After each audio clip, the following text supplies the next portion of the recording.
My 8-year-old daughter was left at the airport by my parents while they boarded first class with my sister's family. She sat alone at gate B27 clutching her stuffed fox while they sipped champagne at 30,000 feet. The only message I got was a single line that burned through my phone. We all voted that she should stay. No explanation, no apology. Just a decision they made without me about my child. I didn't scream. I didn't chase their plane. I didn't even call back. But 7 days later I did something else. Something that made every mask they wore crumble, and their perfect little world started falling apart piece by piece. And it all began with that one message they thought I'd swallow in silence. Before I tell you everything, I'd love to know you're here with me. Just say hi in the comments or tell me where you're watching from. I truly love seeing how far a story can travel. It reminds me I'm not alone in this. Thank you. And now, let me tell you everything. And if you want to follow the rest of my journey, mine and my daughter's, you can subscribe. Stories like ours, they matter more when someone listens. My name is Arlo, and this is what happened to us. 8 days ago, I watched my 8-year-old daughter walk through the security checkpoint at Denver International Airport with my parents and my sister's family. I told myself she was safe, that family wouldn't let anything bad happen to her. 7 days later, I was the one who tore their world apart, not with shouting, but with clarity I should have found years ago. Tonight, June is asleep in her room, her little fox plush tucked under her arm. The apartment is quiet, except for the hum of the fridge and the faint buzz of the ceiling light. My phone lies face up on the table. The screen still shows the text that changed everything. We all voted that she should stay. I didn't know it then, but everything began unraveling the moment I read those words. That morning, the apartment smelled like toast and the vanilla shampoo June always uses. She sat at the kitchen counter, swinging her legs, her backpack already zipped. I made sure everything was inside her headphones, her sketchbook, the pencils she likes to sort by color, and the fox plush she refuses to leave behind. She was buzzing with excitement, talking fast about dolphins and beaches, and how she hoped the hotel pool had those fountains that spray upward. I tried to smile through the knot in my chest. I couldn't take time off. My team at the software firm was wrestling with a brutal deadline. June didn't need to know that, so I kept my voice light. You're going to have the best trip ever. She paused, suddenly serious. Next time you'll come with me. Right, I nodded. Yeah, next time. But the truth was, I didn't know when next time would ever be. Maybe that was the first crack in everything, me pretending everything was fine when it wasn't. The airport was its usual chaos, rolling suitcases, thumping on tile, coffee brewing somewhere close, kids' crying voices echoing under high ceilings. I spotted my parents easily. Lorraine wore a bright floral scarf like she wanted the whole terminal to see her, and Malcolm stood beside her like a shadow. Sarah and her husband Beck were arguing about whether their carry-ons were technically the right size. Lorraine gave June the sort of hug you give a coworker you barely know, then immediately launched into how first class was the only civilized way to travel. Sarah complained about ticket prices for the 14th time, even though she hadn't paid a dime. I knew because I had flights, hotel, even the matching t-shirts Sarah insisted on so the family looks coordinated in the photos. No one asked June if she was nervous. No one asked if she was excited. They asked which bag had the sunscreen and whether the resort had cabanas with drink service. Then Sarah made a joke, half teasing, half sharp. If June acts up, it's on you, Arlo. You raised her. Everyone laughed. I forced a smile and swallowed everything I wanted to say. At the security line, June wrapped her arms around me so tight I felt her heartbeat against mine. She pulled a folded drawing from her backpack, a half-finished picture of a fox wearing a tiny backpack. Hold this for me, okay? Of course, I said, even though something about the moment felt wrong. Out of place. Like the air shifted. I stood behind the glass barrier watching her walk through the checkpoint, her small hand in Lorraine's. She turned back, waved the fox plush peeking from her bag like it was watching me too. I told myself she was fine. I told myself they wouldn't hurt her. I told myself lies I'd been trained to believe since childhood. At work, everything felt strangely distant. The sprint board, the diagrams, the product manager droning through numbers. I showed Maya the picture my mom texted of June at the gate, one missing tooth, thumbs up the whole thing. Maya's smile faltered a little as she handed the phone back. You trust them? I shrugged it off. It's just a trip. Arlo, she started, but I cut her off with a joke. That was my way, deflect first, feel later. In the middle of the meeting, my phone buzzed. A single text from my mother. We all voted that she should stay. No photo, no context, no emoji, just that. I exhaled through my nose, assuming it was another one of their family humor moments, the kind that always made me uneasy. I flipped my phone face down and forced myself back into the conversation, but a small cold seed lodged itself under my ribs. Hours later, the office lights turned honey-colored and people trickled out with goodbyes. I stayed behind, pretending to polish off code, rereading that text over and over. The longer I stared at it, the less it looked like a joke. Down in the garage, sitting in the cold stillness of my car, I finally dialed my parents. I wanted to hear June's voice, just a minute, a quick goodnight. But the background wasn't quiet. Luggage wheels scraping pavement, kids squealing, Beck shouting about the rental car line. I didn't hear June anywhere. When I asked to talk to her, Lorraine's voice floated through, careless and airy. Oh, she's not here, sweetheart. Didn't you see our message? What do you mean she's not there? Malcolm's voice came next, flat as always. She made a fuss. We all agreed it was better she stay behind. We found an emergency childcare service. My throat dried. She's alone with a stranger, she's fine. Sarah chimed in from somewhere behind them, sounding annoyed I'd interrupted her vacation energy. Relax. It's a good agency. 5 stars. Then the call cut. Just like that. I sat frozen, the steering wheel cold under my fingers, until another text pinged a street address in a neighborhood I didn't recognize. No explanation, no apology. I drove fast, faster than I should have, past warehouses and empty lots beneath stretches of elevated highway where streetlights flickered. The air smelled like diesel and wet concrete. My hands were shaking as I pulled up to a rundown house with a porch light buzzing like it could give out at any second. When the door opened, I saw my daughter huddled on a stained couch, Fox plush pressed to her chest, her eyes swollen and glossy. She ran to me, tripping a little, and I caught her before she could fall. Her voice was a whisper against my shirt. Did Grandma not want me on the plane because I was bad? The question sliced me open. And in that moment, standing in a stranger's dim living room with my daughter trembling in my arms, I finally understood something I'd spent my whole life refusing to see. If this is how they treat the child they claim to love, how had they treated me all those years, and how much of it had I mistaken for love? Back home that night, after June fell asleep from exhaustion, I sat beside her bed listening to the slow rise and fall of her breathing. The ceiling fan hummed a steady rhythm, almost enough to drown out the thoughts spinning in my head. My phone glowed beside me, that same text still open. We all voted that she should stay. Nothing about what happened was sudden. It was the peak of a slope that started long before I ever became a father. I found myself drifting back to Pueblo, to the old house with the uneven floors and the peach-colored siding. I was 8, maybe 9, sitting at the kitchen table doing homework. Sarah was younger, coloring on the wall with a handful of crayons. When Lorraine walked in, she ignored the math worksheet in front of me and gasped over the scribbles Sarah had left behind. Look at her imagination, she said, smiling like Sarah had painted a mural instead of vandalizing drywall. Then she turned to me. Why didn't you stop her? You're the older one. I remember sitting there stunned, trying to understand why I was being punished for not preventing a crime I didn't commit. That was the first unspoken rule I learned. Peace in the family came at the cost of my silence. Years later, when I went off to college, nothing changed except the scenery. I survived on scholarships and late-night shifts at a diner. My phone would buzz with messages from Sarah about how she was finding herself academically, then socially, then spiritually, whichever version justified needing money. Please, Arlo.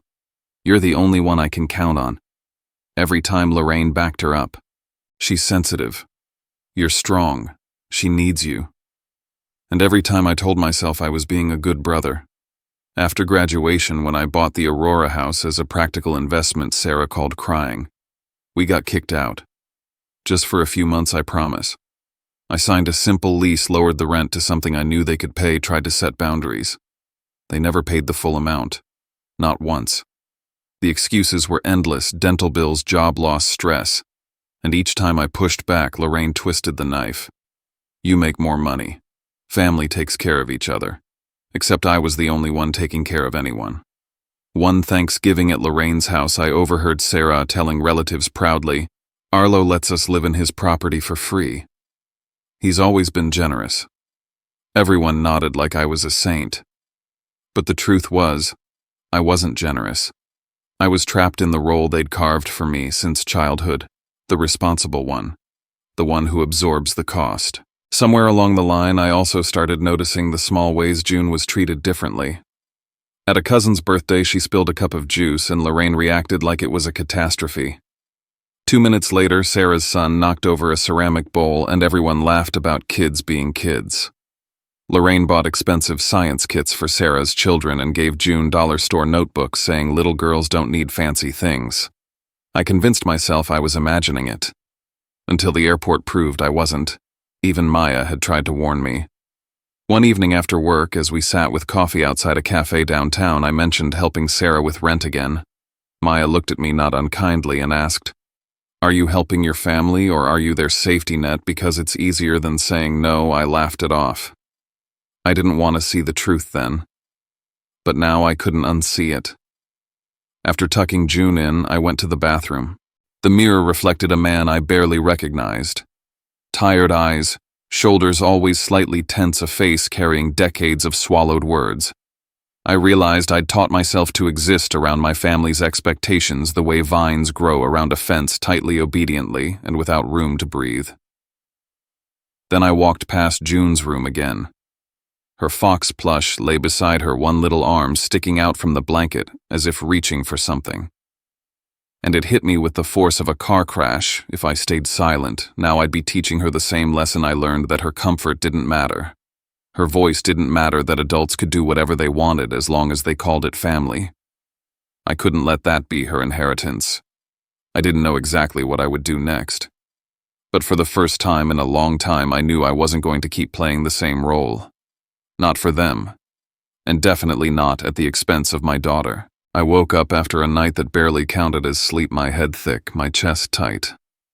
The apartment felt heavier than usual, stuffed with all the things I'd been avoiding. The light through the blinds caught on a pile of unopened mail statements, notices, restaurant receipts from weeks I couldn't remember paying for, all stacked like silent accusations. The coffee maker sputtered behind me.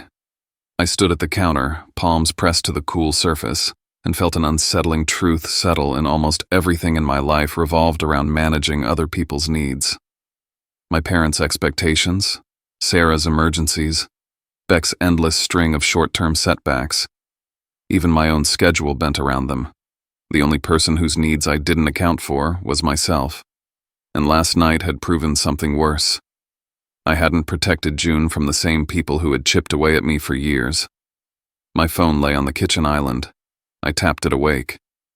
The message stared back at me. We all voted that she should stay. Earlier, I'd read it as a bizarre family joke. Now in daylight, it had the weight of a verdict. A vote. A decision about my daughter's fate and mine, made entirely without me.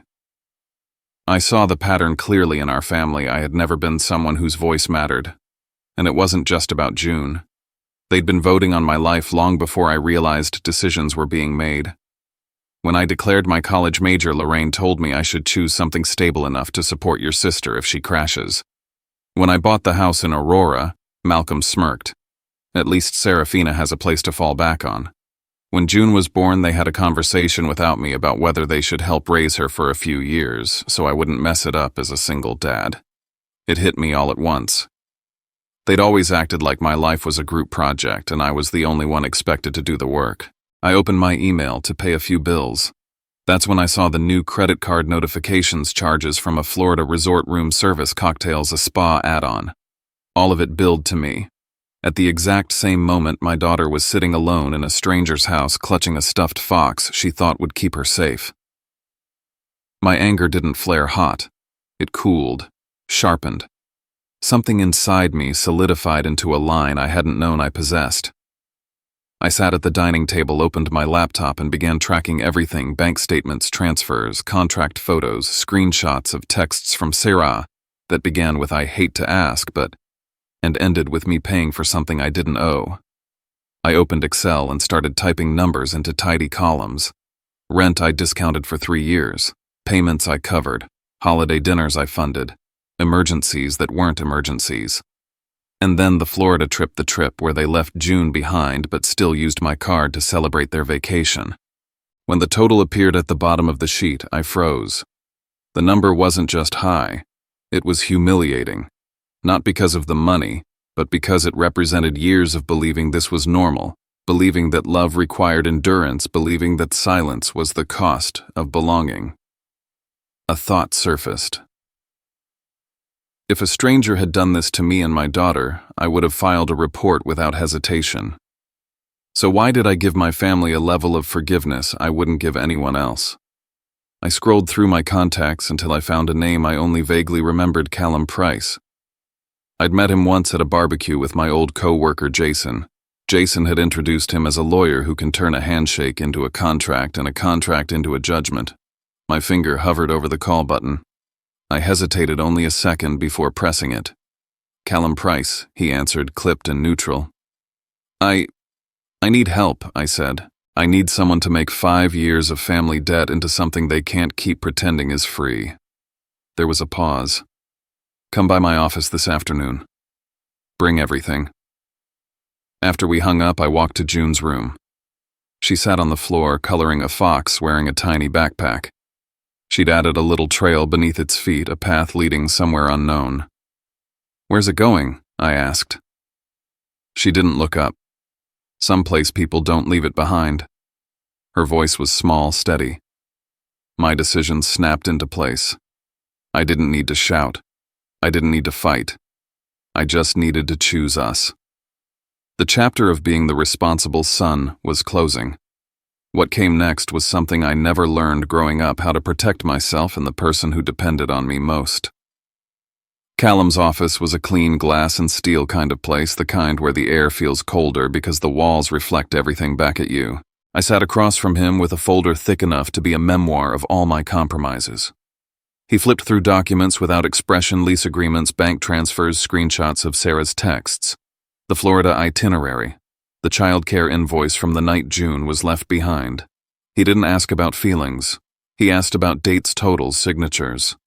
When I finished explaining, he tapped the folder shut with a single finger. "You don't have a family problem," he said. "You have a financial pattern disguised as loyalty." He slid a blank legal template toward me. "We'll start with a demand letter. You'll give me the numbers. I'll make sure they can't ignore them." At home that night, after June fell asleep on the couch, I opened my laptop. The cursor blinked on a blank email draft titled, "Outstanding Balances, Vance, Rowan." I typed each line carefully. Reduced rent for 36 months, emergency funds, vacation expenses, childcare fees. Then I attached the proof. Every receipt, every transfer, every screenshot. I added the credit card charge I discovered that morning: Sarah's accidental payment on her personal card using mine. When the letter was complete, I hovered over send. This wasn't a simple email. It was a line in the sand. It meant accepting that the version of family I'd been clinging to might not exist. I thought about June curled up in her blanket, about her question in that stranger's living room. Was I bad? Is that why Grandma left me? If I didn't set a boundary now, then I would be teaching her that what happened to her was acceptable. I clicked send. The sound was louder than it should have been, final, almost violent in its honesty. I copied everyone: my parents, Sarah, Beck, and Callum. The silence afterward felt like the moment after pulling a fire alarm, when everything is still right before the chaos begins. The chaos arrived the next evening. June and I had just sat down to dinner when my phone buzzed with a video call from my family. I answered. Their faces filled the screen, turquoise pool water behind them, plastic cups with umbrellas, sunlight too bright for the conversation they were about to start. Lorraine didn't bother softening her voice. What is this nonsense you sent? Are you trying to humiliate your parents? Sarah erupted into laughter. A bill. Seriously. Arlo, this is pathetic. Beck added. Man, you tech guys really think everything is about money. I kept my voice even. Those numbers represent years of me covering for all of you. I'm done pretending that's normal. Lorraine scoffed. Family doesn't keep score. Family, I said, doesn't abandon an 8-year-old at an airport and go drink cocktails with her father's credit card. The screen went quiet. Even the wind seemed to stop on their end. Then Lorraine tried again, voice sharp. Don't use that child against us. I didn't raise my voice. You used her first. I ended the call before they could twist anything further. Seconds later, my phone exploded with messages. Lorraine claiming she was worried about my mental state. Sarah warning I'd regret being cold-hearted. Malcolm asking to talk like adults. I didn't respond. I forwarded all of it to Callum. His reply was short. Good. Don't answer anything. Let them talk themselves into a corner. Later that night, June fell asleep against my shoulder while coloring a fox wearing a tiny hat. My phone vibrated non-stop beside us, lighting up the room with messages I refused to read. I set it to silent and turned it face down. For the first time, silence didn't feel like surrender. It felt like control, quiet, unfamiliar, and strangely peaceful. I held June a little tighter. The storm had started and I didn't know where it would end. But I knew one thing for sure, I wasn't the person they'd always counted on me to be. Not anymore. The next morning, my phone was vibrating non-stop before I even opened my eyes. Notifications stacked across the screen like an alarm I couldn't silence. I blinked at the bright icons until one caught my attention, a tag from Sarah. She'd posted a photo of a cocktail held up to the Florida sun, the caption curling underneath it. Money changes people, but I'm proud to still have a heart. Lorraine commented beneath it. So proud of my girl for staying graceful through pain. Graceful. Pain. They were lounging at a resort using my money while implying I'd somehow betrayed them. Within minutes, cousins and aunts were messaging me, asking why I was taking my own family to court. Not one of them knew the part that mattered, the part that had nearly crushed June. I opened the extended family group chat.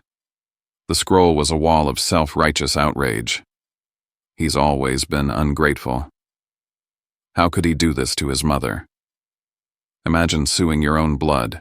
My name was being dragged through the dirt by people who hadn't even asked what happened. No one mentioned the airport. No one mentioned my daughter. I took screenshots of every message and sent them to Callum. Minutes later at work, Maya stopped by my desk. You look like hell, she said plainly. What did they do now? Something in me unraveled. I told her everything, how June had been left behind, how they'd blamed her, how the debt had piled up over years, how they were now painting themselves as victims. Maya didn't respond right away. She folded her arms and looked at me like she was assessing a wound. If this were one of my clients, she said finally, I'd tell them to push until the other side breaks. But because these people are your family, I'm only going to ask you one question. She leaned in. Do you want to keep getting cut slowly with a spoon, or take one clean hit and be done bleeding? I sat there feeling the weight of that. For the first time, someone wasn't telling me to be patient or be forgiving. Someone was asking what I wanted. Before I could answer, my phone rang. It was an unfamiliar number, June's school. It was Ms. Harris, her homeroom teacher. She wanted to talk privately. She said June had been anxious all day, avoiding conversations whenever other kids mentioned grandparents. Then she paused before telling me the part that made my stomach drop. She asked me, Ms. Harris said softly, if adults are allowed to leave kids behind when they're bad. Hearing that from someone else, a teacher, someone who didn't know the context, was different. June had internalized the blame so quickly, so deeply, that she thought abandonment was a punishment she'd earned. That's what my family had done to her. Not just fear, shame. When I hung up, my hands were shaking, but not from anger, from resolve. If I let this slide for the sake of peace, then I'd be teaching her the same lie I grew up with, that family can hurt you because they love you. My phone buzzed again. Callum. He wanted me in his office. When I arrived, he slid a printed draft across the table. "This is the second letter," he said. It was more formal, more precise, a line-by-line breakdown of unpaid rent, copies of transfers tied to false emergencies, proof of charges placed on my card without consent, documentation of the Florida trip, and at the bottom a citation of the statute relating to child endangerment and abandonment. Callum tapped the page. "If they want to settle this privately, they'll pay. If they keep smearing you publicly, or if they continue refusing, we can escalate. But that path involves child welfare officials. You need to think carefully about whether that's a door you want to open." The implication was clear. The situation had reached territory I never imagined. Not family drama, not arguments, consequences. I stared at the paper. "I want the debt acknowledged," I said quietly. "I want the boundaries set. But I don't want June pulled into interviews or hearings. She's 8. Callum nodded. "Then we draft it this way, strong enough to show we can escalate, soft enough to keep her out unless they force our hand." It felt like walking a tightrope stretched between two cliffs, protecting my child on one side, protecting my sanity on the other. That night we sent the second letter by email and certified mail. The next morning everything went eerily silent. Sarah's post vanished. Lorraine replaced hers with a vague message. "Every family faces storms, but love will win." My phone, once buzzing with accusations, now sat still. Silence used to mean I'd done something wrong. Now it felt like the other side realizing for the first time that they couldn't bully me back into place. 3 days later, the tracking notification arrived. The letter had been signed for by Lorraine. They were back in Colorado now, and I knew the next move wouldn't be through screens. It would come to my door. Saturday morning, June and I were halfway through breakfast when the doorbell rang 3 sharp, insistent chimes, the kind that announce not a visitor but a confrontation. I looked through the peephole. Lorraine, Malcolm, Sarah, Beck, all dressed like they'd rehearsed this. A united front.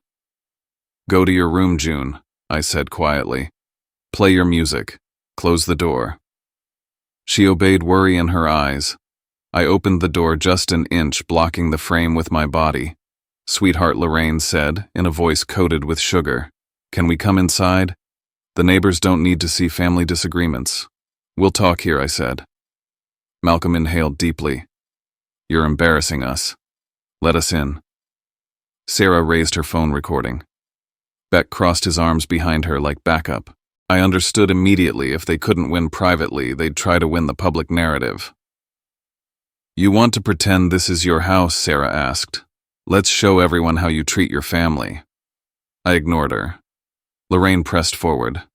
"You're angry about the airport. Fine, but dragging money into this, punishing all of us, that's not love." I met her eyes. Leaving my daughter at the airport wasn't love. Sarah scoffed loudly. "Stop making June an excuse. You're turning her against us. I'm teaching her what safe people look like," I said. "And right now you're not on that list." Their faces tightened. Malcolm stepped in. It was a misunderstanding. A small one. If it had been Sarah's kids left behind, I asked, "Would you call it small?" He didn't answer. Lorraine's voice cracked. "If you don't withdraw those letters, I'll consider you no longer my son." I'd heard variations of that threat all my life when I chose my major. When I moved out. When I couldn't pay Sarah's debts one particular month. When I said I was keeping June even though they wanted to help raise her. This time I felt nothing break inside me. I just said, "Maybe that's the most honest thing you've ever said to me." Sarah lowered her phone, unsure whether to keep recording. I continued. "My lawyer included everything. The lease you signed, the payments you missed, the Florida charges, the childcare invoice, and yes, the report of what you did to June." Lorraine's face drained. "You wouldn't involve authorities. You wouldn't. I'll do whatever I have to do to protect my child. If that means someone else finally sees what you've done, that's on you." They were silent, as if waiting for me to soften. I didn't. "This isn't about money," I said. "This is about the line you crossed, and the fact that you think you can rewrite what happened." For a moment, no one moved. Lorraine's breath hitched. You'll regret this. I stepped back. I regret letting it get this far. Not this. I closed the door slowly but firmly. The latch clicked into place loud in the quiet hall. Inside, June peeked from her room. They're not coming in. No, I said gently. This is our home. Just ours. She nodded and went back to her music. I leaned against the door, listening to their footsteps fade down the hallway, and realized the shape of the conflict had shifted entirely. This wasn't argument anymore. This was consequence. And whatever came next wouldn't be fought in living rooms or group chats. It would be settled in signatures, documents, and truths that could no longer be avoided. After shutting the door on my family, the apartment fell into a heavy quiet. June kept drawing at the table, but every few seconds she peeked toward the hallway, as if expecting another round of pounding on the door. I sat down across from her, the adrenaline wearing off and leaving behind something steadier, colder. The fight wasn't over. It had simply changed shape. That night, Malcolm called. Alone, no Lorraine, no Sarah. He started with a sigh. I get why you're upset, Arlo, but dragging lawyers into family matters, it never ends well.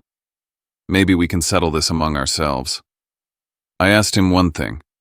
Do you know what June went through that day? Silence. He didn't ask. He didn't even try. He only wanted me to ease the pressure so he wouldn't have to choose sides. That told me everything. A day later, I was back in Callum's office as he drafted the next letter. He read it aloud like a verdict, the exact debt, the deadline, the airport incident described in unembellished legal language. No anger. No drama. Just consequences. This isn't a threat, Callum said. It's clarity. That evening, Lorraine and Sarah started a group call. Lorraine opened with, "We'll pay part of what you claim. But the Florida stuff, the childcare. Come on, Arlo. Families don't nickel and dime each other." Sarah played the victim, tears already in her voice. "You're ruining my reputation. At least delete the screenshots. You didn't have to save everything I ever said." I kept my voice calm. I'm not negotiating feelings. Either we settle this properly with the full amount or the court handles it. Cornered, Sarah snapped. Fine, I used your card. We didn't pay rent. And yeah, we left your kid at the airport. You survived. Her own mother gasped. I didn't. I memorized every word. 3 days later, while helping June with math homework, an email arrived: settlement agreement, Vance, Rowan full repayment. A large initial transfer, monthly installments, all signatures included. Callum called to confirm it was legally sound. The decision was now mine: accept the agreement and close the door, or take this into a courtroom and burn the last bridges entirely. I looked at June. She was drawing again, her fox with sunglasses, dragging a tiny suitcase. Where's it going this time? I asked. To some place where nobody wants it to disappear, she said. That was enough. I signed the agreement. Not because I forgave them, but because I was done giving them access to the parts of my life that mattered. The war ended, not with yelling, but with a PDF. 3 months later, the chaos felt like a different lifetime. Every month on the dot, I received the same email: family reimbursement installment received. No pleading, no guilt tripping, no excuses. Just repayment, clean, quiet, overdue. Word came through extended family about how things were unfolding. Sarah now worked full-time at a dental clinic, standing behind a desk all day. Beck was driving delivery routes across the city. Lorraine stopped bragging about me at church. Malcolm slipped back into silence. Some relatives pieced the truth together. I didn't help them. The facts were already out there. Meanwhile, my life started to steady. The Aurora house had new tenants. Real tenants. They paid on time. The income let me cut back on overtime, which gave June and me something we hadn't had in a long time: evenings. We cooked dinner, took walks, drew our silly fox characters, and reclaimed the kind of peace that doesn't feel like the calm before a storm. One night, Malcolm sent an email, short-clipped. Things went farther than I expected. I didn't know the full situation at the airport. I hope someday you understand. No apology. Just self-preservation dressed up as concern. I let the message sit unanswered. Weeks later, Lorraine texted asking to see June just once privately. She said she wanted to explain. Part of me, the boy who grew up desperate for her approval, hesitated.